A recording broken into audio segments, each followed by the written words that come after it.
Y esta jornada la estamos aprovechando para mostrar las diferentes propuestas que tenemos desde el área técnica de fertilizar para manejar la nutrición de los sistemas de cultivos.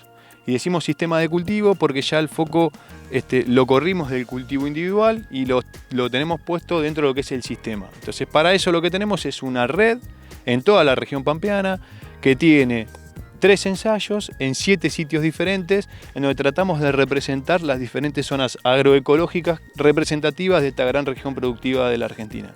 Fertilizar tiene una modalidad de trabajo histórica que es, nucleamos desde el área técnica, es decir, desde el Comité Técnico de Fertilizar, salen las ideas para hacer los diferentes desarrollos en base a los intereses de la industria de los fertilizantes y articulamos con la gente formada en nutrición de cultivos en cada uno de los sitios. Hay sitios en donde los investigadores de INTA son los referentes en nutrición de cultivo, como acá, donde está Gustavo Ferrari, y hay otros sitios en donde son las universidades públicas o privadas, en otros sitios son los técnicos asesores de las asociaciones de productores, como pueden ser CREA o APRESID.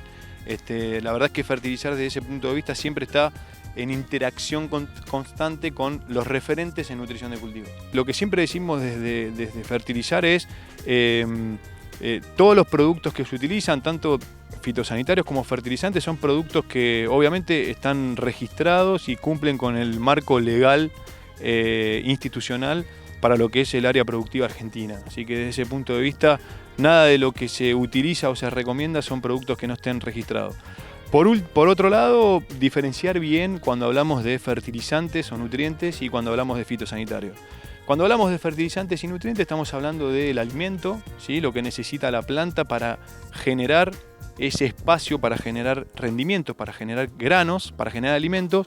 Y cuando hablamos de fitosanitarios hablamos de los remedios, es decir, cómo una vez que generamos ese rendimiento a través de lo que le damos de comer con los nutrientes, lo defendemos de las diferentes adversidades, que pueden ser plantas, malezas que compiten por luz y por agua con los cultivos, que pueden ser plagas, bichos, por decirlo de una forma académica, y por último las enfermedades, ¿sí? Que pueden ser los hongos, que son los más característicos. Así que ahí tenemos dos cosas bien diferentes, una cosa son los nutrientes y otra cosa son los fitosanitarios. Desde fertilizar, hemos editado y trabajamos mucho con lo que son las buenas prácticas del manejo de los nutrientes.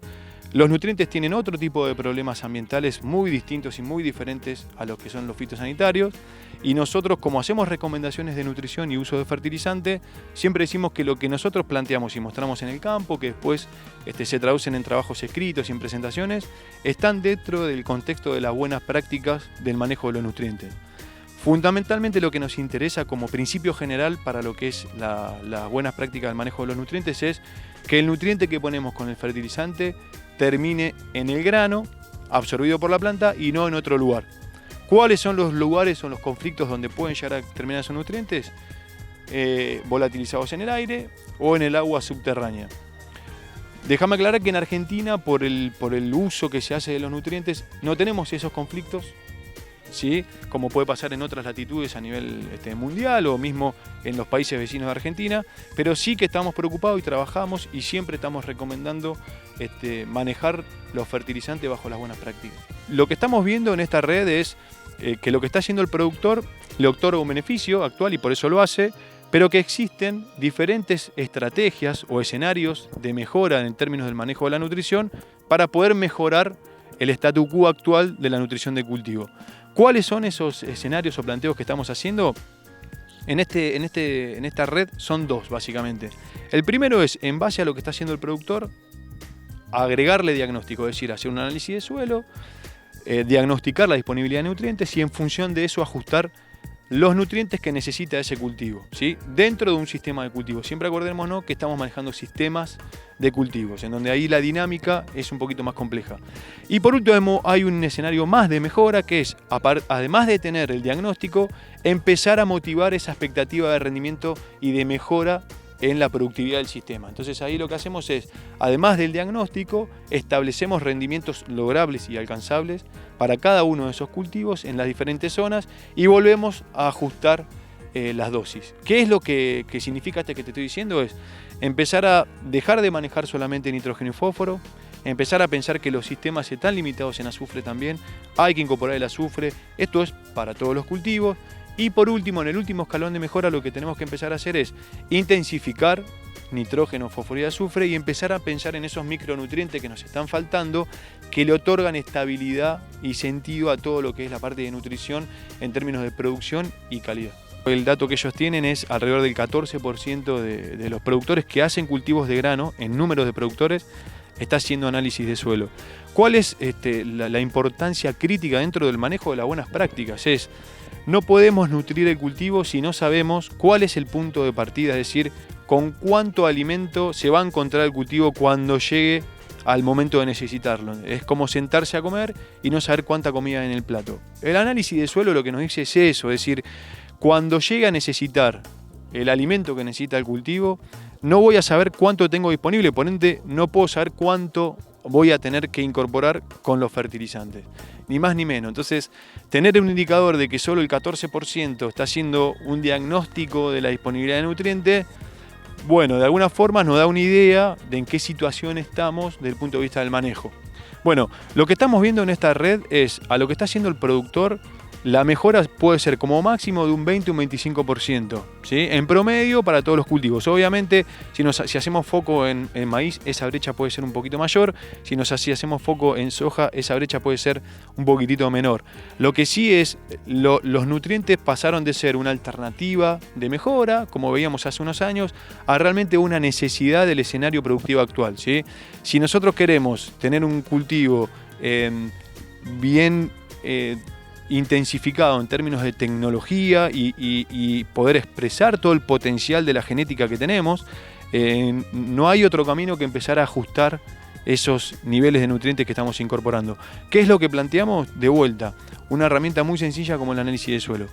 Eso lo que nos está arrojando es que de esa brecha que nos estamos perdiendo podemos cosechar la mitad. Es decir, la mitad de lo que nos estamos perdiendo en términos de rendimiento lo podemos capturar solamente viendo cuál es esa disponibilidad de nutrientes y ajustar, en los casos que sea necesario, los nutrientes que realmente necesitamos. Pero para eso necesitamos saber en qué contexto estamos parados. En general lo que uno piensa es, si yo tengo que llenar una caja, que es el rendimiento, ese rendimiento lo tengo que llenar con algo, ¿sí? Entonces, en un ambiente que tiene la misma disponibilidad de nutrientes, no es lo mismo el requerimiento nutritivo que va a tener un cultivo que rinde 3.000, 3.500 kilos como como un trigo, con un cultivo como el maíz que rinde el doble o más del doble. Entonces, en una misma condición de disponibilidad de nutrientes, poner dos cultivos con requerimientos súper contrastantes, que tienen muchísima más cantidad de requerimientos uno que el otro, estar poniendo la misma cantidad de nutrientes, obviamente, o a uno le estamos poniendo de más, o al otro le estamos poniendo de menos. La realidad es que ese manejo está ajustado en términos cronológicos para hace 15, 20 años atrás, es decir, con variedades que tenían potenciales de rendimiento mucho más chicos, mucho más bajos. Entonces, a lo mejor con eso, más suelos más fértiles que había hace 15, 20 años, alcanzaba para cubrir las necesidades o las demandas de nutrientes que tenían esos cultivos. O lo que está pasando es que como ha habido un avance en genética y el productor eso lo ha incorporado, estamos más o menos bien en trigo y en cebada, pero estamos totalmente desfasados para el cultivo de maíz en condiciones en donde las demandas son muchísimo más fuertes. No solamente por el cultivo, sino porque estamos sembrando híbridos de maíz que tienen muchísima demanda de nutrientes. Bueno, una de las fuerzas que tiene hacer trabajos en red es que al tener diferentes sitios representados, esa presencia de la inclemencia climática, que en general por suerte es puntual, en la red se diluye, ¿sí? Obviamente cuando hay años de mucha sequía, todo eso va para abajo, pero lo novedoso, lo interesante es que los diferentes sistemas o estrategias de manejo se siguen diferenciando a pesar de que haya situaciones de inclemencia. Lo otro novedoso o interesante de ver es que cuando sacamos restricciones al cultivo, en este caso nutricionales, lo que vemos es que los rendimientos empiezan a ser estables en el tiempo, ¿sí? Que eso otorga previsibilidad también desde el punto de vista del manejo agronómico del cultivo. Desde el punto de vista del consumo de fertilizantes, el año pasado fue un año récord con más de 4 millones de toneladas de fertilizantes consumidas. Lo que esperamos para este año hasta agosto, venía con una perspectiva de un aumento inclusive del 5% del consumo.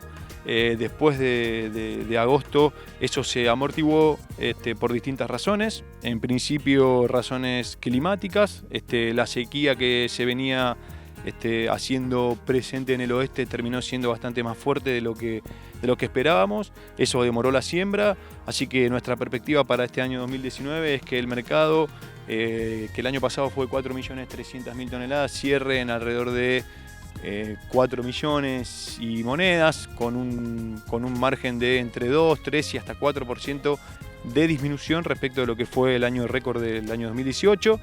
Y para el año que viene, si bien todavía no tenemos las perspectivas hechas, lo que vemos es un escenario similar a lo que puede haber sido el año 2016, en donde depende cómo sea termine siendo la siembra de los cultivos de gramíneas, va a terminar definiendo eso, pero estimamos que sea tal vez un poquitito menor que este año. No tenemos el número hecho todavía, pero las expectativas en función de lo que viene transcurriendo hasta ahora son esas.